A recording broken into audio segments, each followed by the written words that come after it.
This Cookout Clash 2025 betting recap and underdog season-long fantasy picks is brought to you by Underdog Fantasy. Sign up with the promo code RACESGPN to get a 50% deposit bonus of up to $1,000. We're also brought to you by Edge Boost. We're brought to you by Edge Boost. Earn up to $750 per month on your sports gambling transactions. Go to edgeboost.bet, promo code SGPN. We're also brought to you by Rhythm, the leader in data-driven picks and props. Get your 7-day free trial today by going to sportsgamblingpodcast.com/RITHM. Driver, start your engine!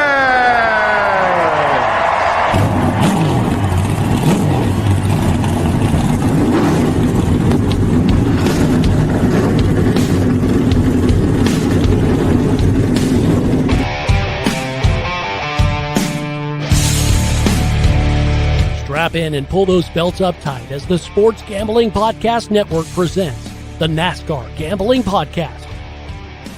I'll wreck my mom to win a championship. I'll wreck your mom to win a championship. With all the news and the best bets for your NASCAR weekend. It refrains me from not beating the out of you right now because you asked me stupid questions. But since I'm on probation, I suppose that's improper to say as well. If you could talk about racing things, we could talk about racing things.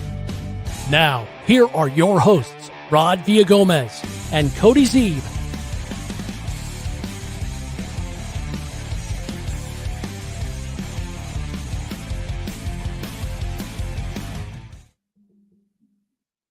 And welcome in to another episode of the NASCAR Gambling Podcast here on the Sports Gambling Podcast Network. He's Cody Zeeb. I'm Rod Villagomez, and Cody, my brother, we watched a race this last weekend. I had to pinch myself because I couldn't believe that it was true. But here we are today talking about a race that happened this weekend. And quite frankly, Cody, I think an entertaining one by and by.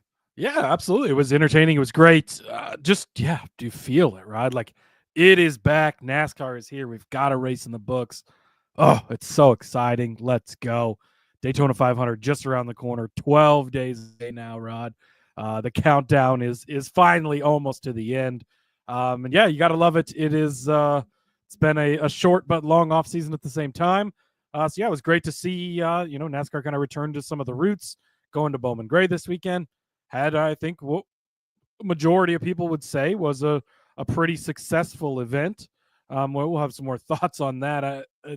I've got deeper thoughts, so we'll get to. But great event. We saw the 2025 champion kick off his season with a win. Gotta love that. Let's go. Yeah, and talk about successful event. I mean, I'm not sure what it would have taken for this to be unsuccessful, as it definitely had some action. It definitely had the end result that we were all kind of hoping for. But I think what really made this more was that we already didn't know what to expect, right? We've said that time and time again and over again. We don't know really what to expect. We're banking on it being this.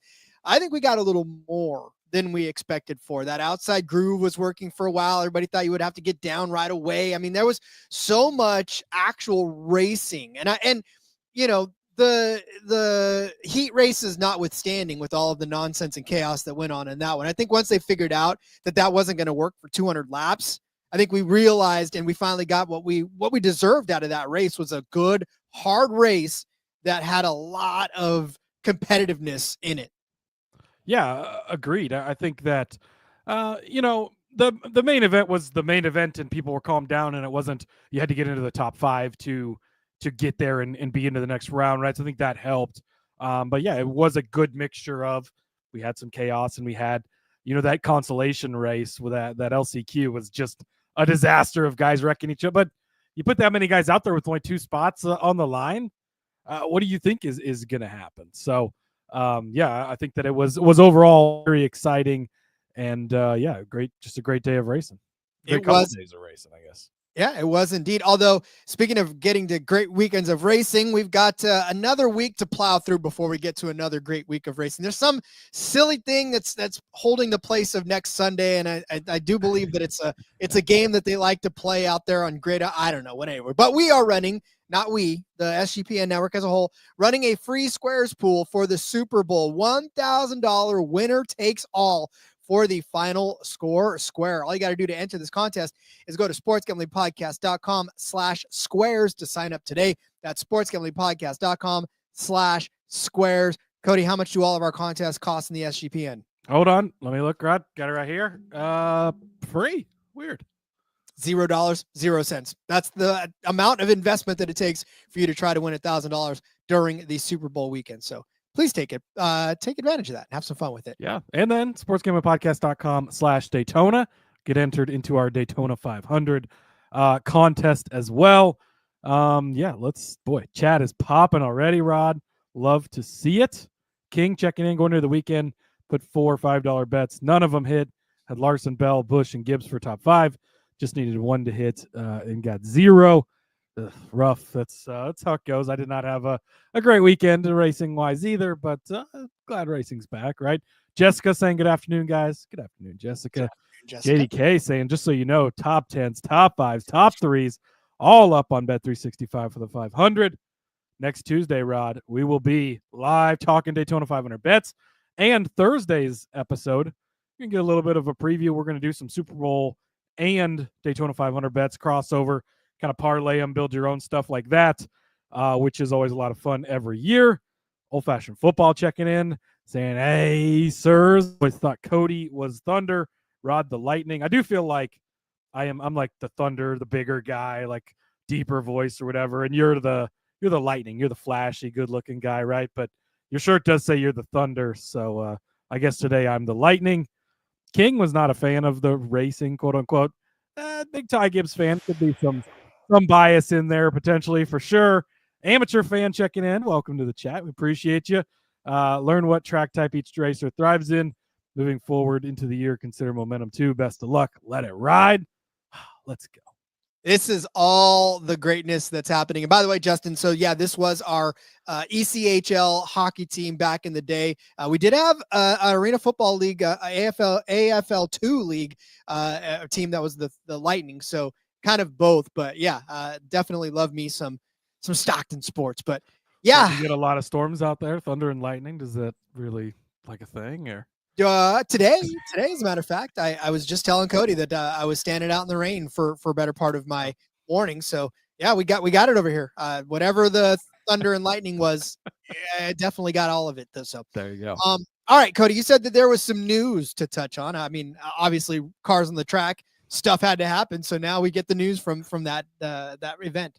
Yeah, well, and kind of just like finalizing some stuff for the season is what they've been doing here as well. So NASCAR has added, Rod, they're going to award an additional point for each race for the fastest lap in the race. Now, the championship race, it won't count, obviously. That's just a winner-take-all type of race. And this is going to be for all 3 series. And, yeah, so just run the fastest lap of the day, and you get an extra point. We see this, obviously, in F1, right? It's a thing over there. We've also seen, so NASCAR previously, if you go back to like the Winston Cup days, the old points thing, or even before the stages, they used to award 5 bonus points if you led a lap, an extra 5 bonus points, so potential of 10 if you led the most laps on the day. They did away with that, but gave you the stage points instead, right? So it sort of rewards you for running up front throughout the day, which is more what they're looking for than just, staying out leading a lap. But now the fastest lap element of it, in F1, we will see where guys strategically plan, come in and get tires or do whatever to go lay the fastest lap down.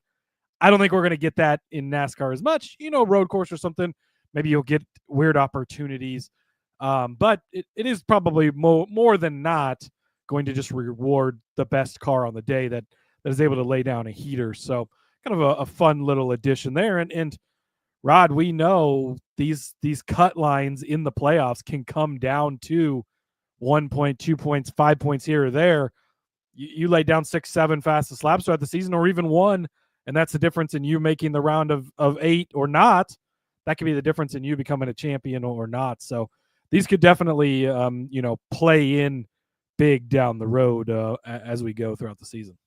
And it doesn't have to be just one particular team. I mean, we see it all the time in F1 where, the Ferraris and the Mercedes and the Red Bulls are going to be the fastest cars all the time, but you can be a Kick Sauber throw on a fresh set of soft tires at the end of the race and come out and crank this lap out. And like you said, I don't think we're going to get Kick Sauber laying down fastest laps at most of the NASCAR tracks.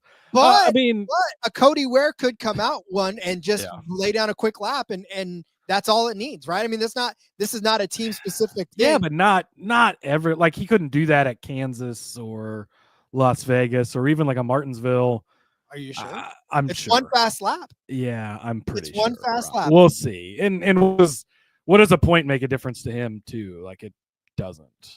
But not only that, but here's the thing. We've very rarely paid attention to fastest laps in NASCAR as it pertains to anything, honestly. So this will have us at least paying attention to it. And so books, if they're going to give points for it, why don't we get odds for it? Yeah. The thing where it'll be most entertaining will be super speedways, because obviously anybody can get them then, and road courses too, because I think that's where you'll have an opportunity to sort of go lay down the fastest lap.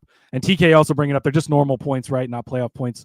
They are just normal points. So I guess to my point of the extra points counting in from round to round, maybe it won't necessarily carry round to round, but it could be the difference in you finishing, 5th or 3rd in the regular season. You get extra points there. The points can matter in different spots, definitely, to get you to that point. So it's not going to be something that carries over. They're not playoff points, but they can still play a big difference in how your season ends up. So yeah, good clarification there. Indeed. All right. What else do we need to get to before we start breaking? Yeah, the one other thing, Rod, Xfinity Series has re-upped their premier partnership with, or the Xfinity rather, has re-upped their premier partnership with the Cup Series. They're going to continue to be one of the premier sponsors for the Cup Series. They're also the ones who are going to be the sponsor of the fastest lap. So it'll be the Xfinity fastest lap for all 3 series. But, Rod, they are ending their relationship in the second tier of NASCAR. So starting in 2026, it will no longer be the NASCAR Xfinity Series. This is nothing new, right? It was the NASCAR Busch Series for the longest time. Then it was, I think, Nationwide. Then it was, there was another one in there too, wasn't there? Maybe not. Before Xfinity? No, I think it went straight from Nationwide. It just went to Xfinity then. But yeah, it's been different names and different everything throughout the years. So, we saw Craftsman return for the Truck Series. Maybe this is a good opportunity for Busch to return, make it the NASCAR Busch Series like it once was. Maybe not, but we'll be a different title sponsor next year for Xfinity. And it's kind of funny because that's the one where we actually just call the series by the sponsor name. Like, the Cup Series is just the Cup Series, right? And the trucks are the trucks, even though it's the Craftsman Truck Series. But Xfinity, that's how you describe it. It's the Xfinity Series. So that'll take some getting used to for changing. But yeah, that's pretty much the news in a nutshell, I suppose. Well, we did used to call it the Sprint Cup. I mean, that was when it was the Sprint Cup. It was the Sprint Cup. When Nextel took over, we didn't really call it the Nextel. I mean, we did. I mean, yeah, Winston, Nextel. Now I guess it's different because there's not a premier partner. Like, there's 4, right? It's Geico, it's Coke, it's Busch, and it's Xfinity. So you're not going to call it the Geico, Busch, Coke, Xfinity Series. You're just going to call it the Cup Series. But it's still, I don't know, that's kind of the one that is mostly referred to by the name. And you always called it the Nationwide, the Nationwide Series. It's never been the Tier 2 Series. Like, there's not even another name for it. It's just whatever the title sponsor is. So there has to be a title sponsor, I guess. How about the NASCAR Gambling Podcast series? Let's fill that. Run that by the bosses. We'll see how that goes. Yeah, all we got to do is sponsor an entire series. That would be fantastic. Nick Fortune checking in saying, good afternoon, Hot Rod and Sassy Cody. Chevy manufactured cash over the weekend. Parlay Chiefs and Kyle Busch to win the Daytona 500. Are the Chiefs winning the Daytona 500? Oh, you mean the Chiefs to win the Super Bowl and Kyle Busch to win the 500? I would hate for you to lose your ticket, so you should probably put the Eagles in that parlay. But I don't care. Neither team's going to end up winning anything. That's all I have to say about that. Yeah. So, okay, that'll be a lot of fun, and it'll be fun to keep an eye on who emerges as the primary sponsor for that one. So, yeah, doesn't really do a whole hell of a lot other than now they don't have to worry about saying fast as Xfinity Internet or fast as Xfinity 10G. Well, they're still going to be saying that because it's going to be the Xfinity fastest lap. True. So that was the fastest. That lap was as fast as Xfinity Internet by Kyle Busch, Rod. All right, I'll concede that one. So, all right, we've got a race to break down, and I know it's not in the overall description of the show, but we're going to talk some underdog season long and give you our favorite picks for the season after the break. So hang tight. We'll be right back. But first, I would like to tell you about DraftKings. This ain't the little itty bitty teeny tiny bowl. This is the Super Bowl, right? Super Bowl 59. Get in on the action at DraftKings Sportsbook, an official sports betting partner of Super Bowl 59. Scoring touchdowns is key to hoisting the Vince Lombardi trophy, and you have a shot to score big by betting on them at DraftKings Sportsbook, the number one place to bet touchdowns. New DraftKings customers can bet $5 to get $200 in bonus bets instantly. Go take advantage of all of that fun. Gambling problem? Call 1-800-GAMBLER. In New York, call 877-8-HOPE-NY or text HOPE-NY 467-369. In Connecticut, help is available for problem gambling. Call 888-789-7777 or visit ccpg.org. Please play responsibly. On behalf of Boot Hill Casino and Resort in Kansas, 21 and over, age and eligibility varies by jurisdiction. Void in Ontario. Bonus bets expire 168 hours after issuance. For additional terms and responsible gaming resources, see dkng.co/audio. SGPN's proud partner, Rhythm, is the number one AI-powered sports betting platform that helps provide bettors of all levels the ability to build custom predictive betting models in seconds. Build your own model, copy one of the top-performing models from the leaderboard, or have Rhythm build a model for you. NFL picks, NFL props, college basketball, NBA, Rhythm has it all. I hear that books are bracing for the slew of Saquon Barkley bets that are about to come through, and they gave us a line of about 116 rushing yards to try to predict.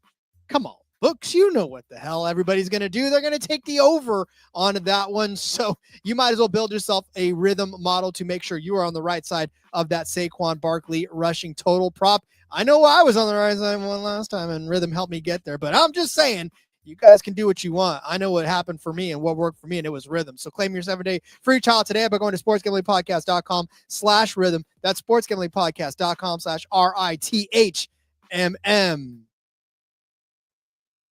I'm not saying that it worked, but it worked. Everybody was like, smash the over. My Rhythm model, Rod, says take the over on Saquon Barkley receiving yards, 14.5. Come on, what are we doing? Yeah, because Chiefs are going to be focused in on him running. They got to give him the ball out in space. 14.5, way too low of a number. That is the real way to get in on Saquon Barkley. Ugh, man, that is a really good. That's better than his rushing total, because who knows what the hell's going to happen there. All right, back to racing. Bowman Gray Stadium, a very gracious host to the NASCAR Clash. Look, the title says it all in this one. If you're watching on YouTube, Chase Elliott cashes the tickets at the Clash, man. Answered Tim's question. Who won the Clash? Chase Elliott, baby. Chase Elliott, baby. He came in first. He look, this was one of those instances where the lead up to the Clash itself kind of made you think that this race was going to go one way, and I thought it was going to go boring. You know what I'm saying? Like, I thought they were going to get to the main event and just be like, we're not trying to mess around. We're just going to run this out. But they actually ended up racing in this one. Chase Elliott pretty much probably shouldn't have. For leading 171 of 200 laps, like it, you know, if you'd have gone into the weekend saying, hey, look, somebody leads 171 laps of 200 and wins this race, you'd have thought, holy shit, what a snooze fest. But it really wasn't. Like, sure, he led a lot of the race, and starting first was really a big advantage for him, but it was not easy, and he had to hold off multiple people. Denny Hamlin actually got around him. He was able to get back around Denny Hamlin. Ryan Blaney was able to catch him and just used a little bit too much of his stuff. Maybe a little bit of help from lap cars, right? But it was Elliott, sure, led the whole time, but he never ran away from the field. It was never boring. Like, there was consistently action, and really the race was watching Ryan Blaney come all the way from the back to get there and challenge for the win. And I thought that was pretty exciting. Yeah, Blaney, man, you want to talk about just a rocket ship. He's what I was hoping that Kyle Larson would have ended up being, because Kyle Larson, look, I was a little bit pissed off, right, in him not being able to just advance out of the qualifiers and had to come into that LCQ. And there was so many times where in Discord, not just our Discord, but all over the place, like all the chats that I was involved in over the last couple of days, they were like, well, you know, hey, what's Kyle Larson? I said, don't count him out. He's going to win this he's going to get in through this last qualifier. Blaney proved that even if you don't come in through the LCQ, or in his case, having to use a provisional, you could still get all the way through the field. Really the overall racing product was good. And I know King is in the chat here, doesn't really like the super short tracks. Like, yeah, not for every week, and we don't need to add a bunch of quarter miles to the thing or anything, but for what this race is and for it being an exhibition race and everything, I think it was a pretty good show overall. I don't know that it was that much different than the Clash of the Coliseum, which everybody hated, it's always so funny, right? But this is a traditional NASCAR track. We can be okay with it happening here, but not in Los Angeles, where it's all the LA people. Come on, like what? California, gross. But it is so funny to me. But I think that it was a pretty good show. You sort of got everything throughout the night, right? We saw the tempers flare. Gibbs decided to launch his car off the side of Haley. Pretty funny little thing there. You saw Kyle Busch got warned by the booth for riding Haley's ass all over the place. 7 car just seems to be a problem, doesn't it, Rod? Maybe it doesn't matter who drives the 7 car. By the way, speaking of the 7 car, here you go. Nick, I just wanted to get this in for you. This is the Corey LaJoie picture. We'll bring that back out next week. But yeah, like I think you got a little bit of everything, right? The LCQ was kind of a disaster mess. I'm glad the main event wasn't that way. We saw good racing. We saw good passing. People were able to pass, and really it was an exciting event overall. And for a one-off race that it is every year, I think that it was good. So love it. I mean, I'm with you on that too. If this was anything that you tried to add to the calendar, I would probably be way against it. This is not the type of race I want to see every single week. But to be able to just open up the season, get everybody in their juices flowing, and in an environment where you can launch yourself off of somebody's car, and it may not carry too many consequences past this. But I got to tell you, how do you even do? I don't know. That was pretty impressive to make it launch like he did. I mean, you got some tempers flaring, the juices flowing, right? So I think that it delivered everything that it needed to deliver, and overall was a good event. I agree. But it did also cash more than just the Chase Elliott tickets. I know that tickets cashed in this race, Rod. I didn't think any tickets cashed in this race. Well, let me ask you first and foremost: did Chevy finish better than Toyota? Chevy did finish better than Toyota. I saw Nick had Chevy to win. Oh wait, that was Daytona. I think he had Chevy to win this race too, but whatever. Yep. But I will. Unfortunately, he did. More than 3.5 Fords finished in the top 10. And shout out to Chris Buescher, Austin. Well, shout out to Austin Cindric. Yeah. Keeping himself up there. Yeah. We called Blaney, Logano, we called Buescher or Kozlowski being in the top 10, but boy, Cindric. And then Priest kind of right on the tail. I got to tell you, Fords, is this where we stop dismissing Fords? Because they actually came in the top 15. There was quite a few. I think we probably overlooked the Ford on the short flat part of things. I think on a week-to-week basis at a lot of places, Ford's still going to lag behind to some degree, but the short tracks, man, they've got really good racers, and Ford seems to have the short stuff figured out. Yeah. This is also a public service announcement to not put too many eggs in the Kyle Larson basket, because the Kyle Larson basket tipped over and all the eggs broke. So didn't cash his outright, didn't get him and Briscoe in the top 10. However, shout out to Briscoe for actually kind of, making himself known throughout the race. Unfortunately, wasn't able to finish, but that was that. But yes, as TK says, we're back, baby. Winning car numbers all over the place. I had the winning car number band 0 through 9. It was at the very end of that one, but that one cashed at plus 240. I mean, he led 111 or 171 laps. Like there was no question you were cashing that one. And the under 12.5, it didn't matter. There was only 3 people who were ever going to win the race. It was Elliott, Hamlin, or Blaney. All of them cashed. So shout out to you on that. I had some wild swings and a bunch of misses, Rod. I didn't cash any bets from the show last week. Very disappointed in Ryan Preece. Very disappointed in Christopher Bell. Very disappointed in Kyle Busch. And really, those guys carried a majority of my card. And boy, just big misses all around. So back to the drawing board, but that's how it goes sometimes. Yep. Kyle Busch is going to have a long look in the mirror over the next few weeks to try to figure out which Kyle Busch is going to come out. I thought for sure, and in the early parts of that weekend, I thought, okay, Kyle Busch looking scrappy. And then, then he just, I don't know. There's just too many landmines out there for some of these guys to side or to navigate. And Kyle Busch didn't do it. Obviously, Ty Gibbs didn't do it. He created a landmine for himself. Kyle Larson, like Matt, he improved his situation, but in those qualifying efforts and the practices, had too many landmines as well. So just frustrating overall, but a good day. And when you can cash at least a few tickets, if you've learned nothing through 500 and some odd episodes of this show, number bets, just hammer them, please. That's all. Rod's a magician, friends. He really is.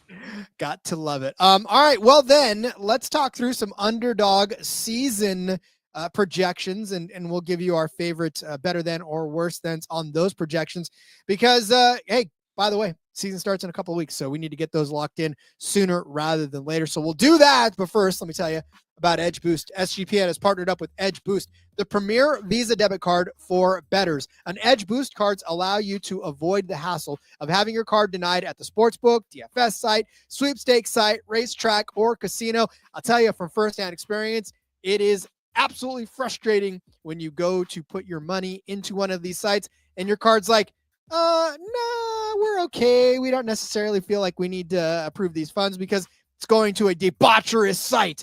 No, it's not. It's going to my kids' college tuition later on in the year. So, no, sign up with Edge Boost. Plus, you get $750 per month cashback rewards. You can earn up to those for using your Edge Boost card. And you know your money is safe as the card is FDIC insured, not one of these ones that you pick up from the 7-Eleven, load money on, and you have no idea where that money is going. You know your money is safe, and the best part is no credit check, and it is completely free. You can sign up today. Use the promo code SGPN so you get better cashback rewards and instant. Look, we're pulling back the velvet rope for you. You get instant tier 2 status when you use our promo code. That's edgeboost.bet, promo code SGPN. That's edgeboost.bet, promo code SGPN.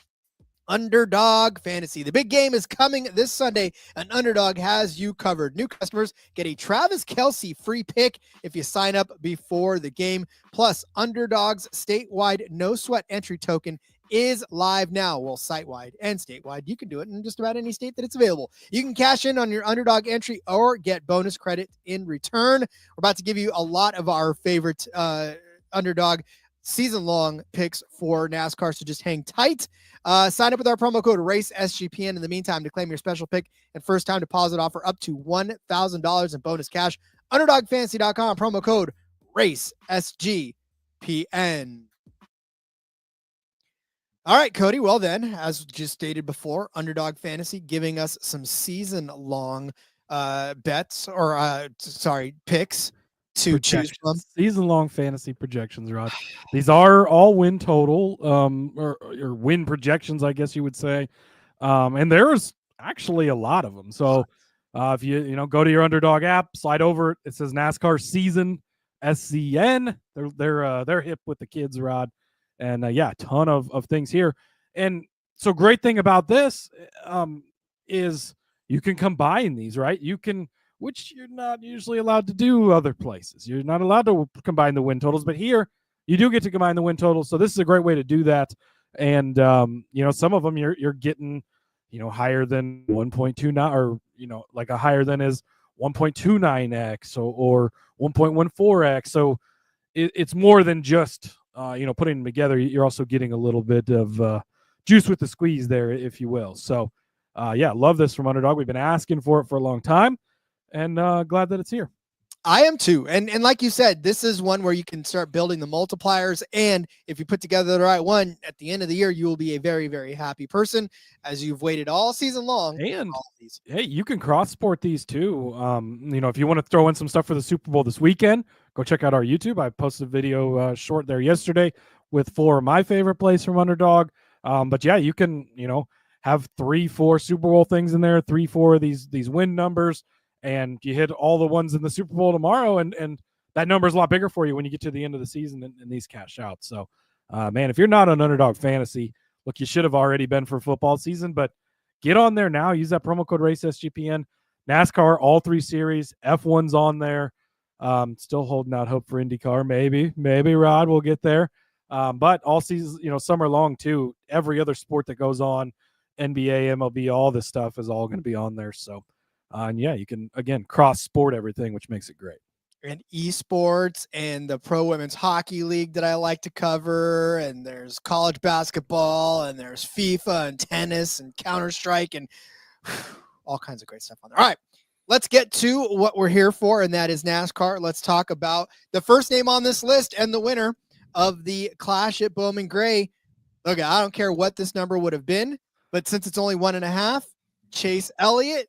Oh, this is, look, if you've not been joining us through the offseason, I've already been high on Chase Elliott. I've already been saying this is going to be his year. Then he comes out and does that. Welcome fucking back. Chase Elliott is winning 3, 4, 5, 6 races this year. Easy. 2 is nothing, Rod. This is my favorite one on the entire board. Chase Elliott higher than 1.5 wins. Yeah, that's a no-brainer right there. And look, not to insult the intelligence of anybody at Underdog, because we know how smart they are. But boy, I tell you, if there was a gimme pick, that is a gimme pick right there. Yeah. And really, they're sort of aligned with the books here. The books are sleeping on them too. And I don't get it, especially after what we saw on Sunday. I didn't get it coming into the year already, but after what we saw Sunday, and sure, he was the one who started on the pole. Probably a lot of guys could have done that. Sure, whatever. I don't care. He did it, and he's just going to continue to do that. So yeah, I'm very excited, and I think he's going to have multiple wins this season. Yeah, he's had plenty of opportunity. He had plenty of opportunity in that race to actually, lose that lead. So I love it. He raced hard.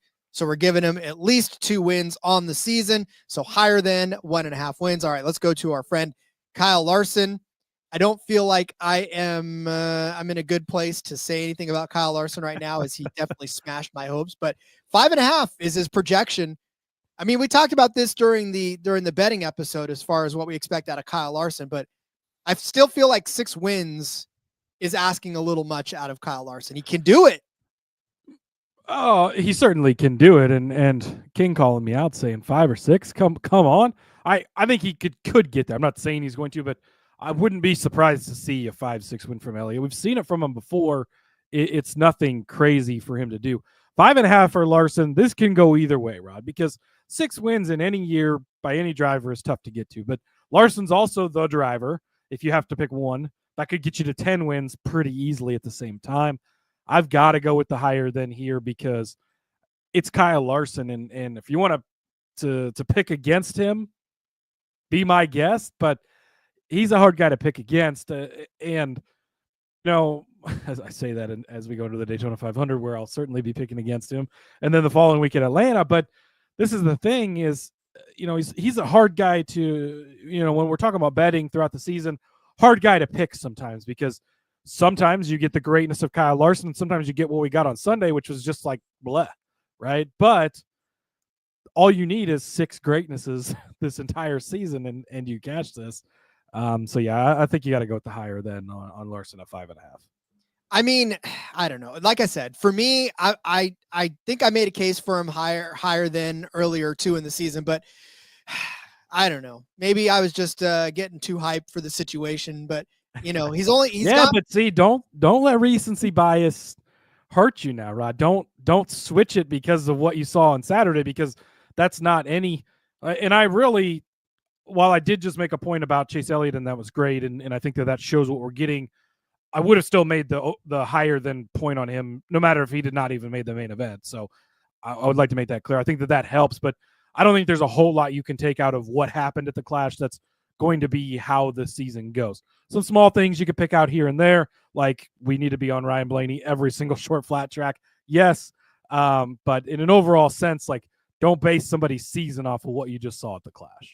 Correct. And that is good advice. So Cody, thank you for talking me off that ledge. I will join you in the higher than. I think he gets to 5 wins easy. He'll probably stumble upon a 6 win later on through the season. Brad Keselowski next on the list. His projection 1.5, lower than Hammer the Lower. Can I skip on this one, Rod?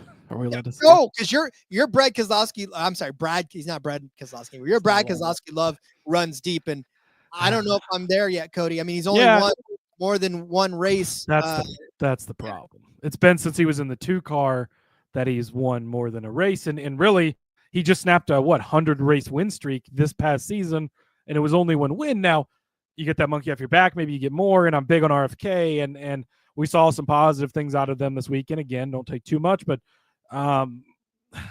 getting to 2 I think is tough. But at the same time, I wouldn't be super surprised by it because I'm so high on RFK. So, I've got to go with the lower than for Brad Keselowski, but I don't love it. This is what I'm probably avoiding actually putting in my slip. You just don't want to get heartbroken. That's all there is to it, and that's fine. Laura. Laura checking in. Hi, Laura. Hey, Laura, how are you? Also, Nick, Chevy race total 17.5 wins. If you want our thoughts, we did an episode with team total wins and manufacturer total wins.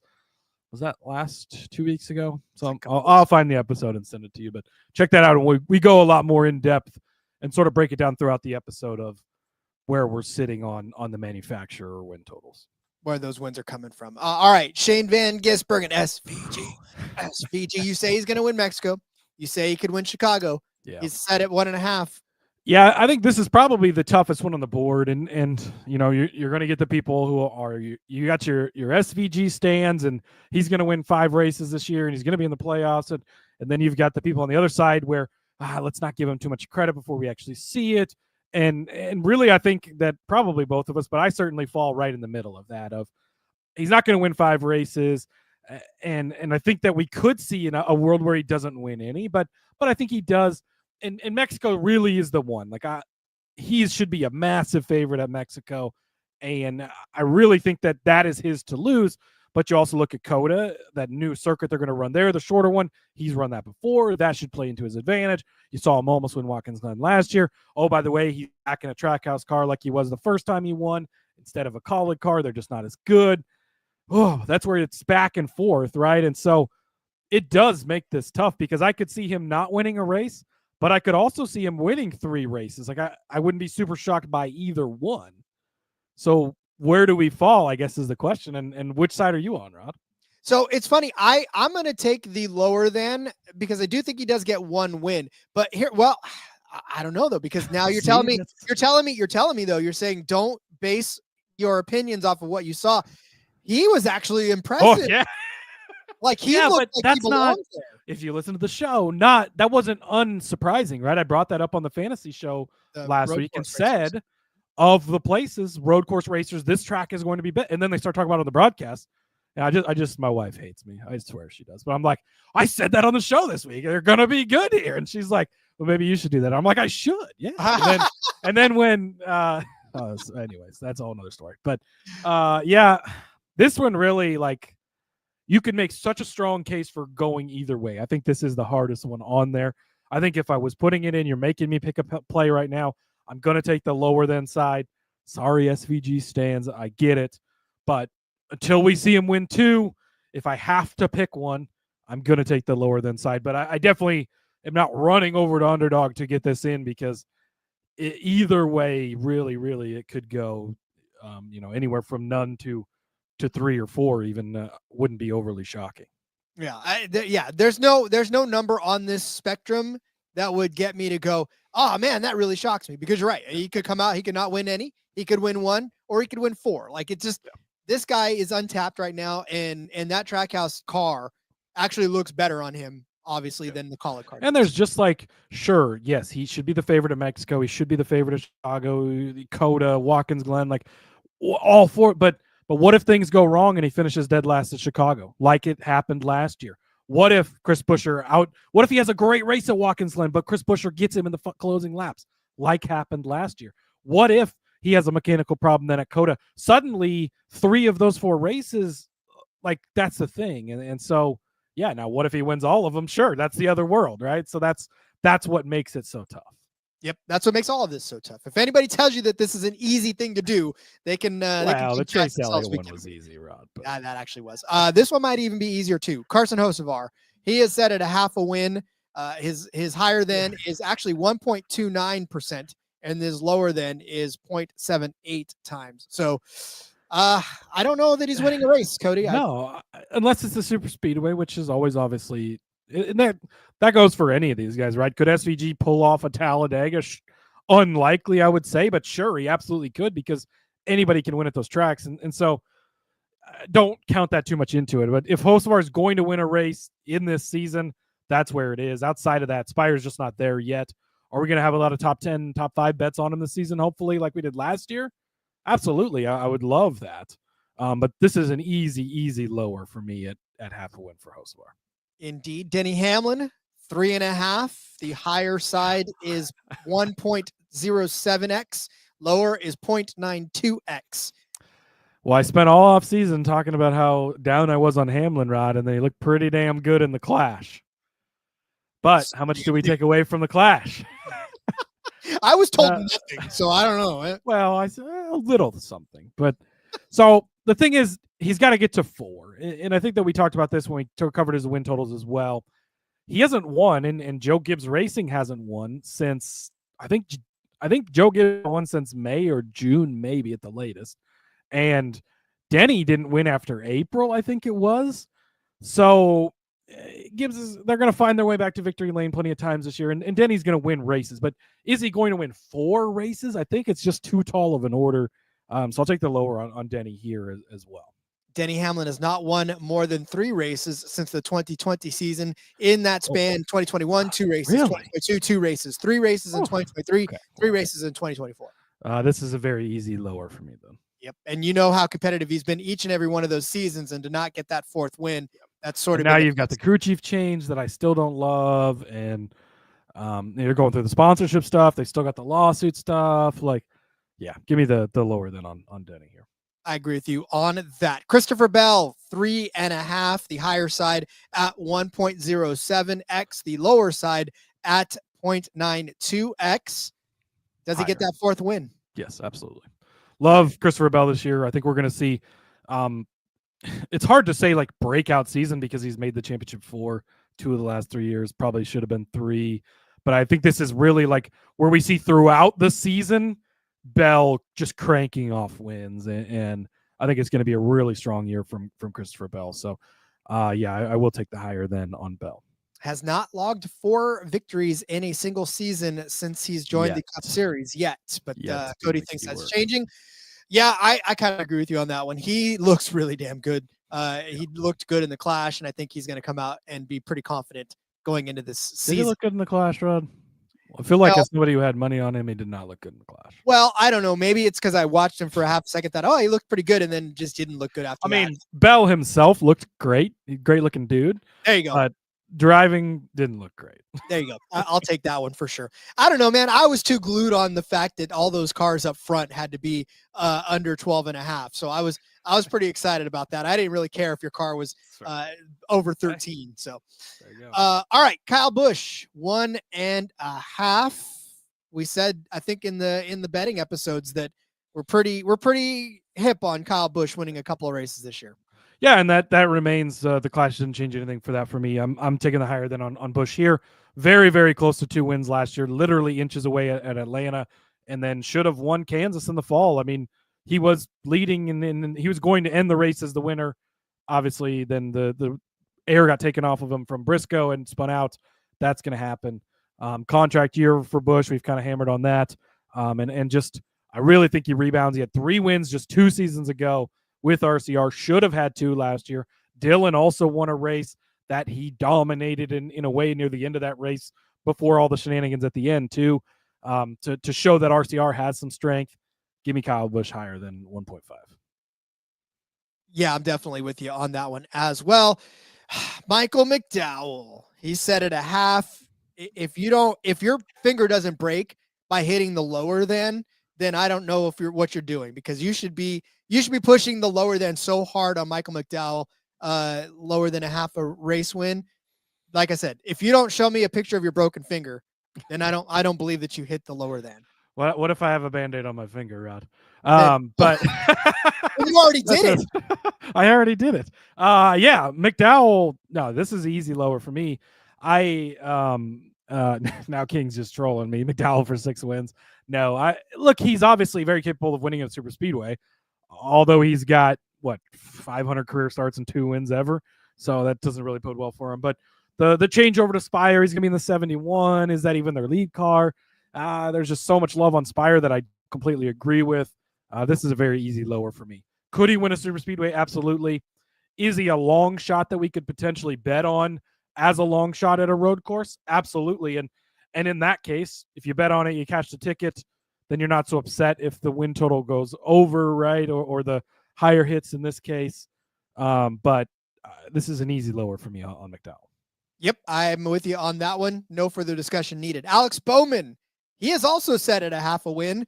And this one, I mean, obviously I'm going to take the higher than on this one, but this one's not even a slam dunk in that he has, okay, so there's only one season since the 2019 season that he hasn't at least won one race. So this is a pretty easy one for me. Yeah. This is a higher than for Alex Bowman. He's going to win you one, and it's going to be somewhere you don't expect it. Chicago, right? That's where he won last year. That was his win. And you don't really see that coming, but the Alex Bowman is just, look, he's going to top 10 you to death. He's going to be there every week in the mix. One's going to fall in his lap. He's still in a Hendrick car. That's just kind of how it always works. I think that you take the higher than side on Bowman here. Yeah, there's no further discussion needed for that one either, because you're right. He's just going to pop up and win you a race on X. And I think the year that he didn't win a race was the year that he didn't he did compete in all of them. But it's difficult to see him not winning a race altogether. All right, same can't be said for Austin Cindric. He is also set at a half of a win. Yeah, he picked up a win last year, but what does that mean for this year? No, this is still a lower for me. Again, with all of these half guys, there's always the chance that they could win a super speedway, right? But there's only 6 super speedway races.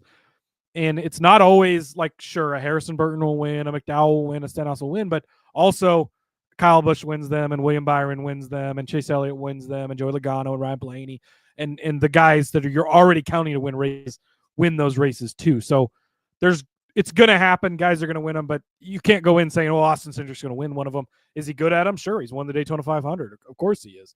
But I'm not overly scared of him. And outside of that, where does he get it done? He's going to have his one good race of the year at Gateway like he did. Is that where he won last year, was Gateway? Yeah. So he's going to have his one good race where he pops up and looks good there. But is he going to win? I mean, he had needed help from both Ryan Blaney and Christopher Bell to even win that one. He's a top 5 dark horse on a road course, but probably not going to win a race. So this is a pretty simple lower for me as well. Austin Cindric at least won in 2 of his 4 Cup Series seasons. But I mean, again, I don't think so if you believe this, ready? 2021, no wins. 2022, a win. 2023, no wins. 2024, a win. So we're due for no wins. I will say, at some point, Rod, we saw an Austin Cindric in the Xfinity Series that was great. Tore the series up. Really, really, really great. We've not seen that guy in the Cup Series, but his teammates have won the last 3 championships in a row. He did come out and run solid here at the Clash again, grain of salt. But at some point, do we see like we're expecting that huge step from Gibbs this year? Should we be expecting that from Cindric at some point, or I don't know. And I don't expect it, but I don't think I would be overly surprised if all of a sudden we're like, whoa, Cindric's actually pretty good, because he's in a great car. Like, look at what his teammates have accomplished. Like, he's in a really good car. But all that being said, I'm still going with the lower. Indeed. Well, yeah, I'm with you on that one. Well, speaking of his teammate, let's move over to one of those teammates, Ryan Blaney. They are projecting 2.5 wins for Ryan Blaney, the higher than at 0.83, lower than is 1.19. However, you should only need the higher than on this one. Ryan Blaney, 3 wins in 3 of his last 4 seasons. Exactly 3 wins in 3 of his last 4 seasons. I think that trend's going to continue. Do you want to hear more of my thoughts of Ryan Blaney, Rod? Tune in for the championship pick odds or championship picks or later this week, because there's a good chance he's coming up. Look, and this is something we can take from the Clash. Ryan Blaney on short tracks is a fucking master right now. I was giving that title to Christopher Bell, but maybe Ryan Blaney is the one who should have it, I think. And that even more so just convinced me this is an easy one. And also capable of winning everywhere else. Very good at Talladega, good at the plate tracks, and good elsewhere, 1.5 miles everywhere. Ryan Blaney higher than 3 or 2.5 to getting to 3. This is an easy one for me. Look, just because he's not a Gillette Young Gun doesn't mean that the guy is not super talented, right? I mean, he's not one of those guys that you're going to flash on everybody's sponsors. He's not going to be the guy holding up the Old Spice and telling you to smell good. He's just going to go out and win races, and everybody's going to go, oh man, I completely forgot about Ryan Blaney, and then he's hoisting the cup. So it's like, what do? You know what I'm saying? That's really what this is all about for Blaney. And I love the three. Yeah. And I'm done sleeping on Blaney. I'm done disrespecting Blaney. Like, you're going to hear a lot about Ryan Blaney this year. I'm going to be picking him a lot this year. And I can tell you that right now. My youngest will welcome you to the fold. We're bringing back Ryan Blaney's corner, Rod. If you're an OG listener, back in before we were over 100 episodes, we used to have Ryan Blaney's corner because this is the wonderful thing. Oh yes, the beautiful music. This is the wonderful thing about the progression of the show is we're so many years into it now that like we were big on Ryan Blaney before he was a thing. And that's why he came up every week, because it was like, dude, you keep betting this guy 10s, top 5s. Well, then suddenly he started getting over-respected and it sort of faded out. And that's, again, if you stick with the show, that's something you're going to notice even during a season, but especially over years. Guys are going to come in and out of focus of we hit him. Suddenly the odds aren't good. And then now he's to that next level of Ryan Blaney is a legit superstar, and he's going to have a hell of a season. So, yes, Ryan Blaney's corner will be making plenty of appearances this year, Rob. I concur. A lot of chat going on. King talking about McDowell for 6 wins. You already said that. We're talking about easy overs and unders and all that other good stuff. Nick Fortune wants to know, Rod, did you apply to be on the new Old Spice commercial? No, I applied to be on the old New Spice commercial, but they did not take me. So, unfortunately, my casting, that hit the cutting room floor. They didn't like my headshot. All right, let's move on. TK too with a hot take too. Having only watched last year. So TK, if you don't know, from Down Under, by the way, shout out to you. But kind of an SVG fan, if you want to go with that, right? Came over with SVG, started watching NASCAR. He rates Penske the overall best team. Blaney is the best current driver. So in a short sample size of a guy who's not been following for a little while, that's what you're getting. And I think that's a really good view to have, because sometimes we look big picture and we're like, Penske and Blaney, he's kind of young guy coming up, but no, we've arrived. We're in Ryan Blaney era right now. We sure are. We are all in Ryan Blaney's corner. So move over and scooch over. All right. William Byron, next up on the list, 3.5 race wins for him. The higher set at 1.05, the lower 0.94. He's only won 4 races once in his career, and that was 2023 when he tore it all up. But outside of that, a win in 2020, a win in 2021, 2 in 2022, 3 last year. Do we think William Byron gets 4 wins this year? Yeah, I think 3 is kind of a realist, or not unrealistic, but I think that's kind of the bar that you expect him to get to.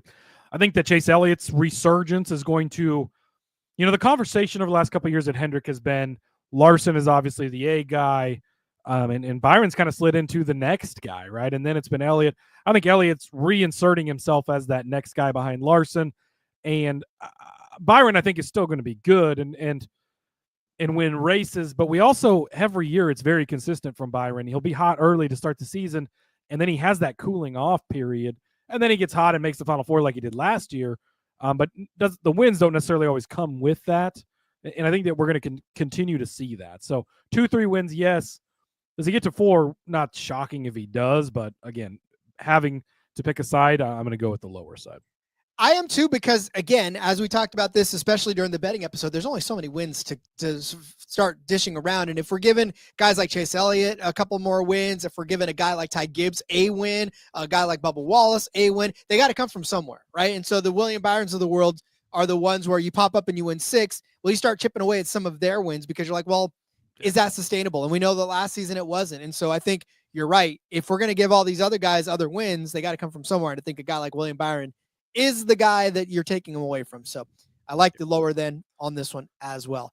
Well, Chase Briscoe, next on the list. Did you say Patrick Mahomes?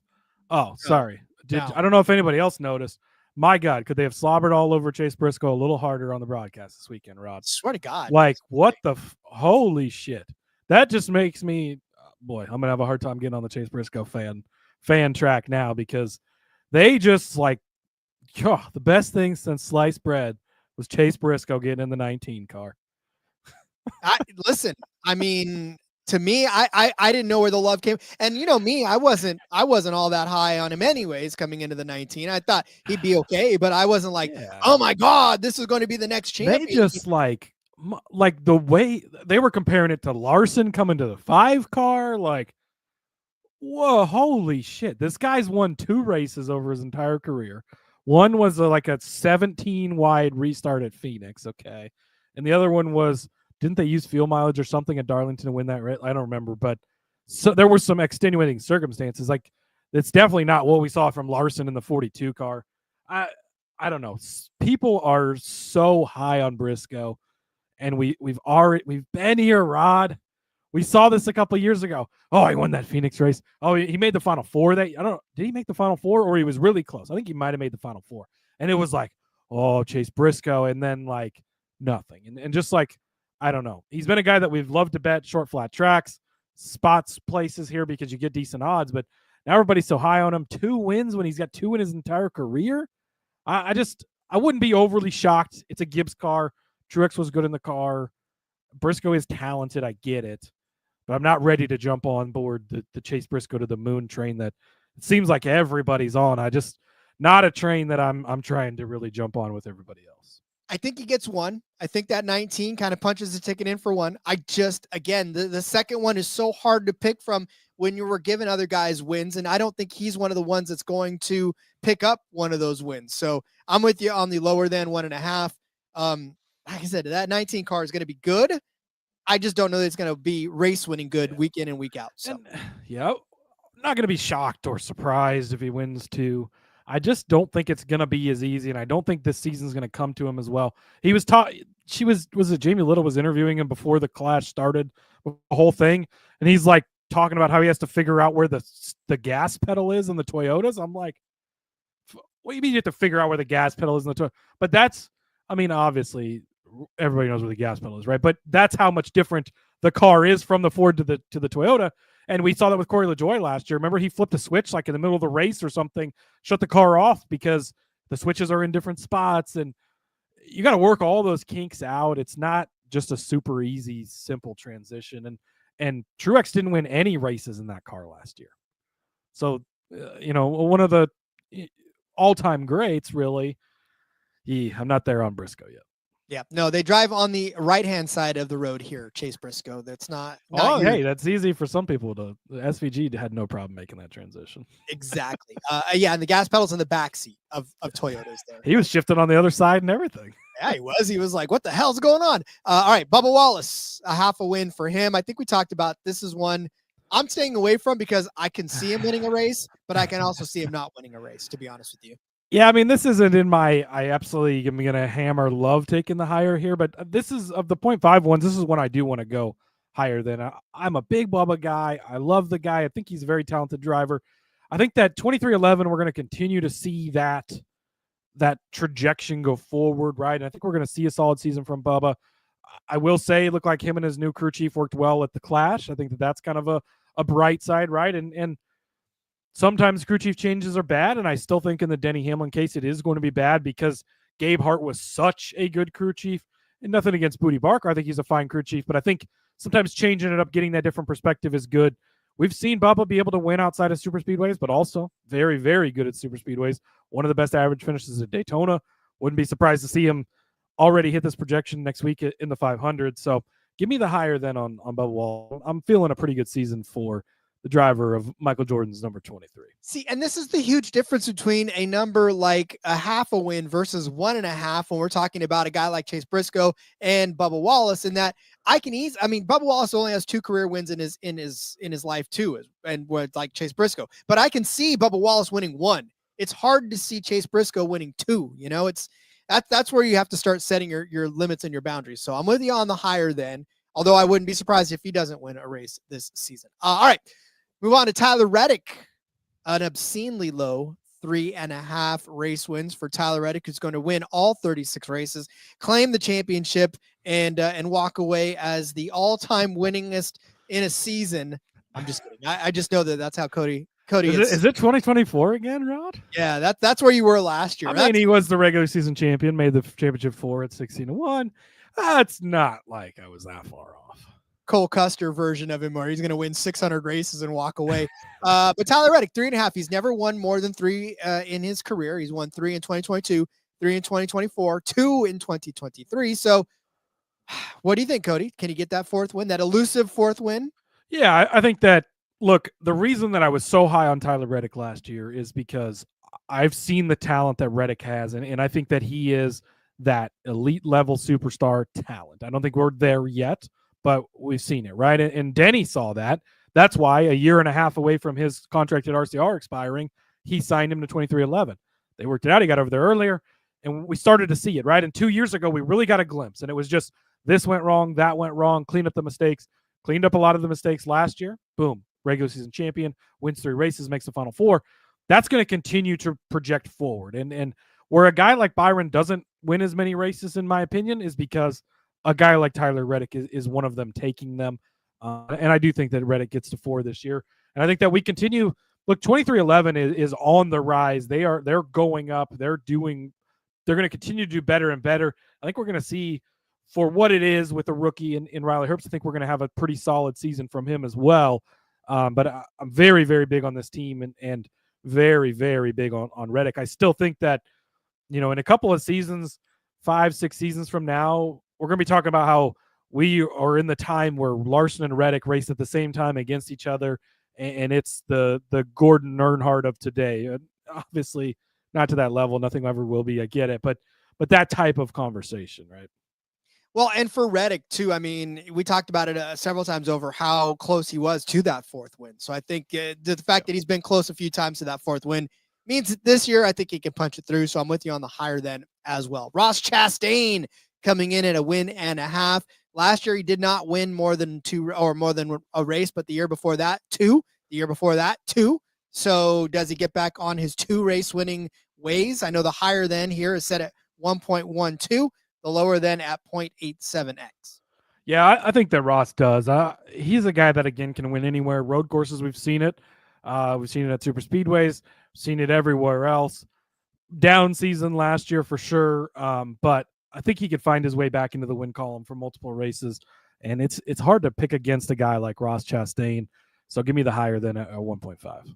Watermelons, beware, because you are going to be plucked off the vine and thrown on tracks at least a couple of times this season. I'm with you on that. I think, for Ross Chastain, it's just a matter of him being able to find. And then, of course, now with SVG in there, I said it a couple of weeks ago, if not a couple episodes ago, that, he comes in and SVG is a shiny new toy, but Daniel Suarez and Ross Chastain both have to reassert themselves as the 2 that have been there, the OGs, the one that are going to be. Or at least focus. Ross Chastain. Well, okay, at least Ross Chastain. Listen, Daniel Suarez is there too. He's in the room. He's in the drivers' meetings. But okay, yeah, I'm definitely on the higher side with you as well. All right. Ty Gibbs. Tyrone Gibbs. Smash the higher than. I don't care what the number is, Rod. He's doing it. It's a 0.5 win, by the way, just for those of you out there. The higher than is set at 0.9, the lower than at 1.1. I know Cody's saying smash the higher than.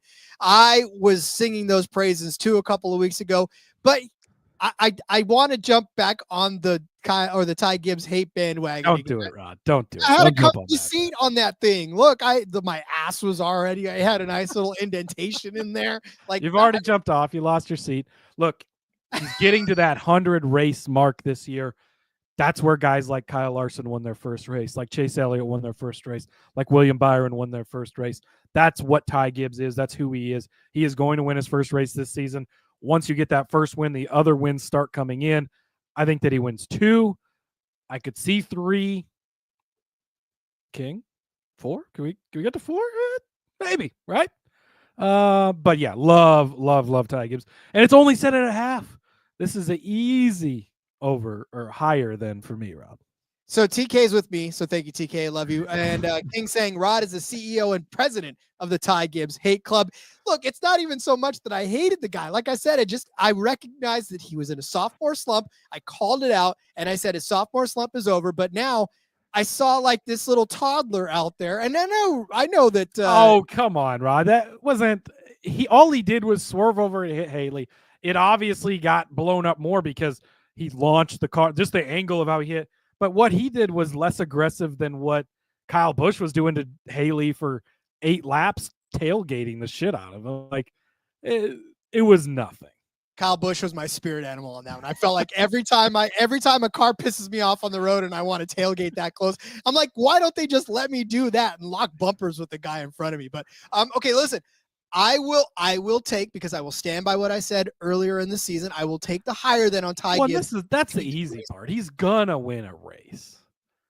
Does he win 2, 3? Sure, that's where you could argue with me, but he's gonna win a race, Rod. Come on. Yeah, I think he's close to winning one. I definitely feel that one. All right. AJ Allmendinger, my real spirit animal, is at a half a win. Does he get a road course win, Cody? That's the question. Could he win the Roval? Yes.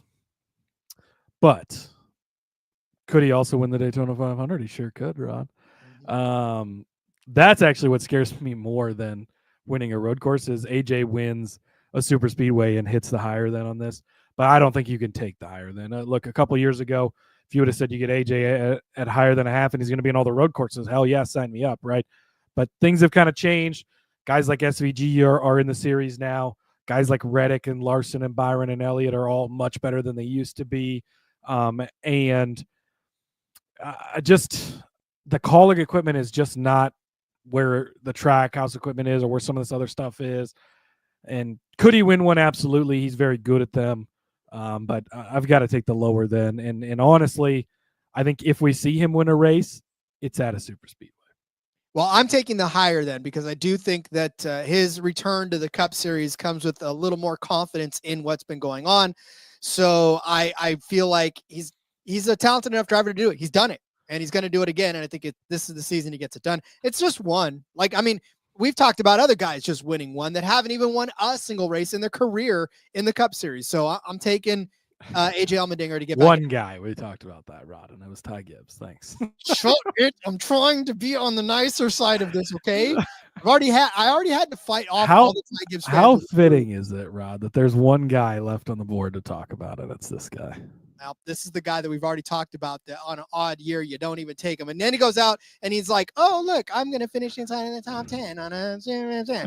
But you know what? I told you. I said one of two things were going to weigh out in this clash. Either odd year Joey Logano was going to come out or new track Joey Logano was going to come out. He didn't win this race. It was in between because it wasn't complete new track Joey, but I think new track Joey balanced out odd year Joey. Yeah, I feel like there was some sort of cosmic balance that was in our favor. It was a weird blimp in the force or something. Joey Logano, 2.5 race wins for the season. Underdog has it set. There is no multiplier on either side of this, but I know both. Which is also so fitting. It really is, isn't it? Because we don't know which side it's gonna be. Just pick one, and we'll give you credit. Nobody knows. There's no argument I can make right now to convince you of either side. But give me the lower than knowing that. Let me read off his finishes. So what I say? I said 2.5, right? Yes. Okay. 2.5. His last few seasons: 2024, 4 wins; 2023, 1 win; 2022, 4 wins; 2021, 1 win; and then 2023 wins. But 2019, 2; 2018, 3; 2017, 1. I'm taking the lower then, though. Yeah, I mean. Again, could he go out and win 7 races in the championship? Yes, it's Joey Logano. No, because it's an odd year. I don't care what it's not going to happen this year, so I'm out on it. Rod, I selected, as we were going through this, my 8 favorite picks, because you can play up to 8. You could do as low as 2 if you want to, but your multiplier increases each one. You throw all 8 of them in here, I like it's 77.97 times your money. Oof. If you do this. So yeah, I mean, you throw $10 on there, $779. I will absolutely be putting this in. My favorite 8, just to run through them quickly: Chase Elliott higher than 1.5, Hocevar lower than 0.5, McDowell lower than 0.5, Blaney higher than 2.5, Reddick higher than 3.5, Gibbs higher than 0.5, Busch higher than 1.5, and Christopher Bell higher than 3.5. I love all of that. And look at future you is going to be thanking yourself because the Christmas presents are going to be on Underdog. Yeah, that's the thing. Like November. Throw the $10 in there, whatever, $20, whatever you want, right? And then all in November, you're going to get that notification from Underdog. Bloop, and you're going to be like, hey, or sooner, depending on when they end up winning those races, right? Shit, you never know. Yeah, you could have this wrapped up by summer if everybody gets the job done early. So fantastic. King, talk to me in Discord. We might cut this bet here on Ty Gibbs win total. That is a cuttable bet, and I think we should take that. So there you go. All right, Cody. Well, covered a lot of ground today. We did. Rod wanted to pick 3 of our favorites. No way we're going through all of them. Shout out to Underdog for having all these, and shout out to us for only going 10 minutes over an hour, Rod, with all of these things to talk about and throwing in a race recap and talking news. We've got you covered. Rest of the week, Rod, we're going to be back tomorrow. What are we talking about tomorrow, Rod? We are talking about championships. We're giving out our championship picks. It's going to be like a picks episode for championships, right? We're going to cover all 3 series, trucks, Xfinity, Cup. These are our championship picks. These are the guys we're betting on. And kind of, we've through the off season walked through it, talked about everybody. We like this guy, we like that guy. These are official picks. Give them out tomorrow. So super excited about that.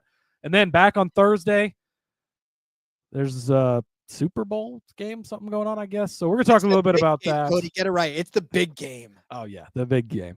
I think we're allowed to say Super Bowl since we're not promoting anything.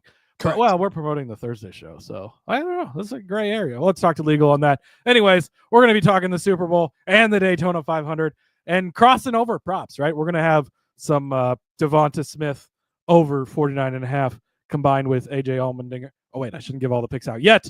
Come back Thursday for the rest of them, Rod.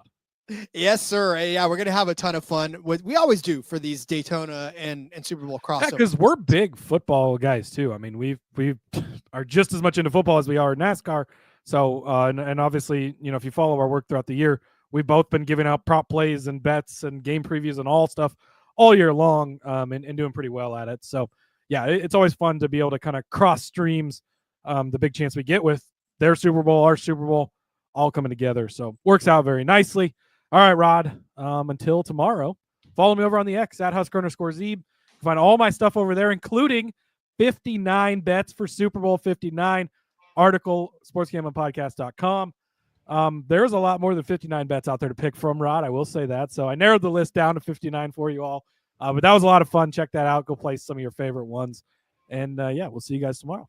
Don't ask Cody how much sleep he's gotten over the last couple of weeks, because I think putting that was – like I've done some mock drafts that are, you get 2-3 rounds into it. That's a lot of work, but 59, and I gave an explanation for, I didn't just give you 59 bets. I told you why to place all 59 of those bets. So go bet all of them and report back to me after the Super Bowl. Hardest working man in the bullpen as Cody Zeeb. Love it. All right. Find all of his stuff there. Follow me on Twitter at RJ Villagomez. Link in the bio, everything I got going on, whether it's here, whether it is in between media. Check out the back road. Seth and Elliott got you hanging for the week this Thursday.